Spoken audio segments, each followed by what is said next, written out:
ನಾಡಿನಾದ್ಯಂತ ಇವತ್ತು ವರ್ಷದ ಮೊದಲ ಹಬ್ಬ ಮಕರ ಸಂಕ್ರಾಂತಿಯ ಸಂಭ್ರಮ ಒಂದೊಂದು ಕಡೆ ಒಂದೊಂದು ರೀತಿಯಾಗಿ ಸೆಲೆಬ್ರೇಟ್ ಮಾಡ್ತಾ ಇದ್ದಾರೆ.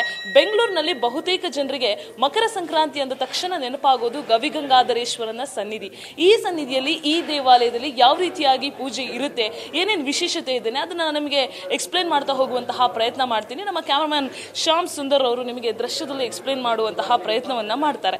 ಬಸವನಗುಡಿಯ ಗವಿಪುರದಲ್ಲಿರುವಂತಹ ಪ್ರಸಿದ್ಧ ಗವಿಗಂಗಾಧರೇಶ್ವರ ಸನ್ನಿಧಿಯಲ್ಲಿ ಶಿವಲಿಂಗವನ್ನ ಸೂರ್ಯ ರಶ್ಮಿ ಸ್ಪರ್ಶಿಸುವಂತಹ ಆ ಒಂದು ಅಪರೂಪದ ಕ್ಷಣವನ್ನ ಕಣ್ತುಂಬಿಕೊಳ್ಳೋದಕ್ಕೆ ಸಾವಿರಾರು ಸಂಖ್ಯೆಯಲ್ಲಿ ಜನ ಕೌತುಕದಿಂದ ಕಾಯ್ತಾ ಇರ್ತಾರೆ. ಸೊ ಜನರಿಗೆ ಕೂಡ ಬರುವಂತಹ ಜನರಿಗೆ ಆ ವಿಶೇಷ ಅಪರೂಪದ ಘಟನೆಯನ್ನ ಕಣ್ತುಂಬಿಕೊಳ್ಳೋದಕ್ಕೆ LED ಸ್ಕ್ರೀನ್ ನ ವ್ಯವಸ್ಥೆಯನ್ನ ಕೂಡ ಮಾಡಿರುವಂತದ್ದು. ಲೈವ್ ನೋಡೋದಕ್ಕೆ ಅವರಿಗೂ ಕೂಡ ಅವಕಾಶ ಇದೆ.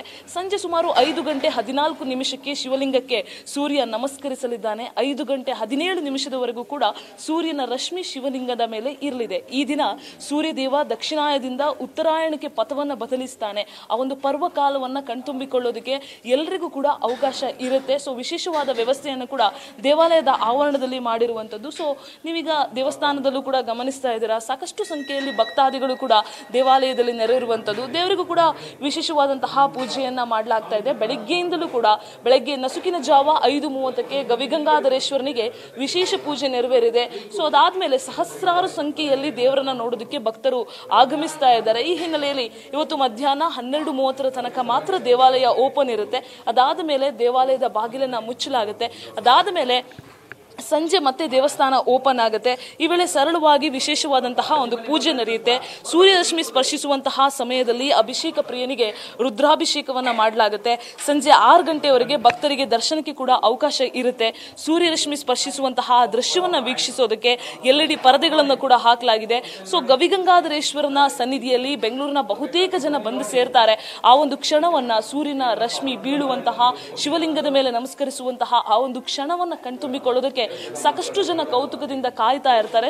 ಸೊ ಹಾಗಾಗಿ ದೇವಾಲಯದ ಆವರಣದಲ್ಲೂ ಕೂಡ ಸಕಲ ಸಿದ್ಧತೆಯನ್ನ ಕೂಡ ಮಾಡ್ಕೊಂಡಿರುವಂತದ್ದು. ಭಕ್ತಾದಿಗಳು ಕೂಡ ಸಾಕಷ್ಟು ಸಂಖ್ಯೆಯಲ್ಲಿ ಈಗಾಗಲೇ ಬರ್ತಾ ಇರುವಂತದ್ದು. ಸೊ ಸಂಜೆ ವೇಳೆಗೆ ಸಾಕಷ್ಟು ಜನ ಕೂಡ ಬರುವಂತಹ ನಿರೀಕ್ಷೆ ಇದೆ. ಒಂದಷ್ಟು ಜನರು ಕೂಡ ಇದ್ದಾರೆ, ಅವ್ರನ್ನ ಕೂಡ ಮಾತಾಡಿಸ್ತಾ ಹೋಗ್ತೀನಿ. ಸರ್ ಏನ್ ಹೇಳ್ತೀರಾ? ನಮಸ್ತೆ ಮೇಡಮ್, ಎಲ್ಲರಿಗೂ ಮಕರ ಸಂಕ್ರಾಂತಿ ಹಬ್ಬದ ಆರ್ಥಿಕ ಶುಭಾಶಯಗಳು.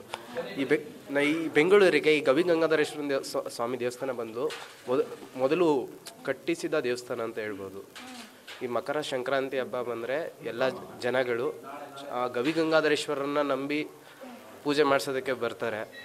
ಸಾಯಂಕಾಲ ಹೊತ್ತು ಸೂರ್ಯನ ಸ್ಪರ್ಶಕ್ಕೋಸ್ಕರ ಅಂತೂ ಜನಗಳು ಕಾಯ್ತಾ ಇರ್ತಾರೆ. ಅಂಥವ್ರಿಗೆ ಆ ಗವಿಗಂಗಾಧರೇಶ್ವರ ಒಳ್ಳೇದು ಮಾಡಲಿ ಅಂತ ಕೇಳ್ಕೊತೀನಿ.